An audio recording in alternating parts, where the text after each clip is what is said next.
ছিনতাইকারীর শিকার পথচারী, উদ্ধারে এগিয়ে এলো সাহসী কুকুর, অমনি দর্শকের হাততালি।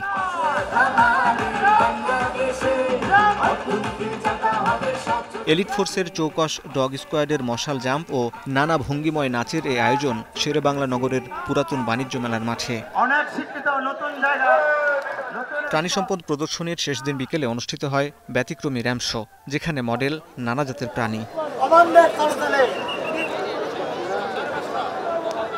বাংলাদেশের বালি মাটিতে ভারতের উটের হেলেদুলে চলাও মুগ্ধ করে গ্যালারিতে বসা নানা বয়সী দর্শকদের।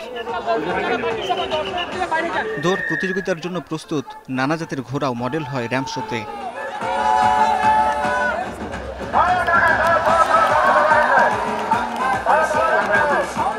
র্যাম্পের মঞ্চে খামারিরা গরু নিয়ে একে একে প্রবেশ করেন। মিউজিকের তালে তালে র্যাম্প শোতে হেঁটে চলে ব্রাহ্মা, জার্সি, শাহিওয়াল, ফ্রিজিয়ান, মীর কাদিম সহ নানা জাতের গরু।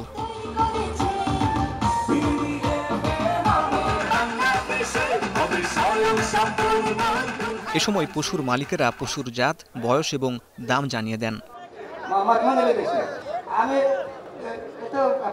বাছাই করা দেশের আধুনিক খামার থেকে আকর্ষণীয় উন্নত জাতের প্রাণীগুলোকে মডেল বানিয়ে হাঁটানো হচ্ছে র্যাম্প শোতে। সুস্থ সবল প্রাণী সম্বন্ধে ধারণা পাচ্ছেন এই গ্যালারিতে বসা দর্শনার্থীরা। কেউ কেউ স্বপ্ন দেখছেন উদ্যোক্তা হবারও। এদিকে দুদিনব্যাপী আয়োজিত প্রাণী সম্পদ প্রদর্শনীতে দেখা যায় উন্নত জাতের গাভী, দুম্বা, ভেড়া, ছাগল, মুরগি, শৌখিন পাখি ও পোষা প্রাণী, যাদের দেখতে বিভিন্ন এলাকা থেকে আসেন দর্শনার্থীরা।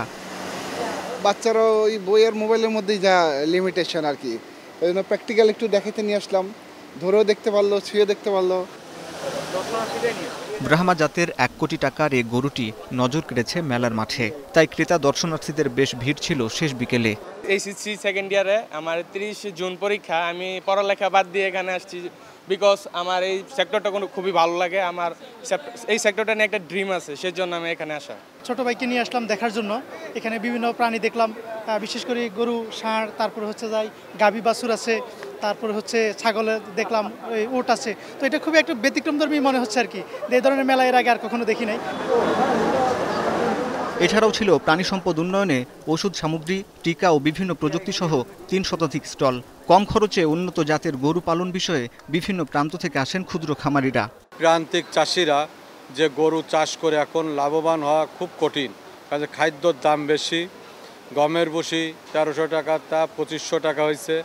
খড় 5 থেকে 6000 টাকা কাউর। এখানে আসার পরে আরেকটা জিনিস আমি জানতে পারলাম যে কিভাবে কম খরচে কম খাবার খাওয়ার ফলে যে গরু অধিক মোটা তাজাকরণ করা যায়।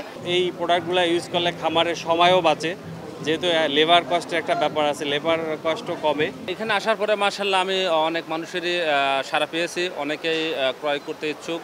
প্রাণী সম্পদের উৎপাদন বৃদ্ধি ও উদ্যোক্তাদের গবাদি পশু উৎপাদনে উদ্বুদ্ধ করতে এ আয়োজন বলে জানান আয়োজক ব্যবসায়ীরা। পাউডার দুধ আমদানিটাকে ডিসকারেজ হবে, ওইটাকে আস্তে আস্তে আমার দেশের খামারিরা রিপ্লেস করবে, এটাই আমাদের চাই। মাংসের ক্ষেত্রে আমরা মাংসে অনেক অলরেডি স্বয়ংসম্পূর্ণ। এখন আমরা মাংসের কোয়ান্টিটি অ্যাচিভড, এখন কোয়ালিটির দিকে যাচ্ছি। ফর্মাল স্লটার হাউস ছাড়া মাংস রপ্তানি করা সম্ভব না, জোনিং ছাড়া মাংস রপ্তানি করা সম্ভব না। এই সেক্টরটাকে যদি ভালোভাবে পৃষ্ঠপোষকতা দেয়া হয়, তাহলে গার্মেন্টসের থেকে বেশি রপ্তানি আয় করা সম্ভব এই লাইভস্টক সেক্টর দিয়ে। এদিকে প্রাণী সম্পদ সেবা সপ্তাহ উপলক্ষে একাধিক সেমিনারে গবাদি পশু পালনের আধুনিক ব্যবস্থাপনা বিষয়ে আলোচনা করেন বিশেষজ্ঞরা। হাসিব বিল্লাহ, এখন, Dhaka. Lily Lemon Face Wash. Lily, always beautiful.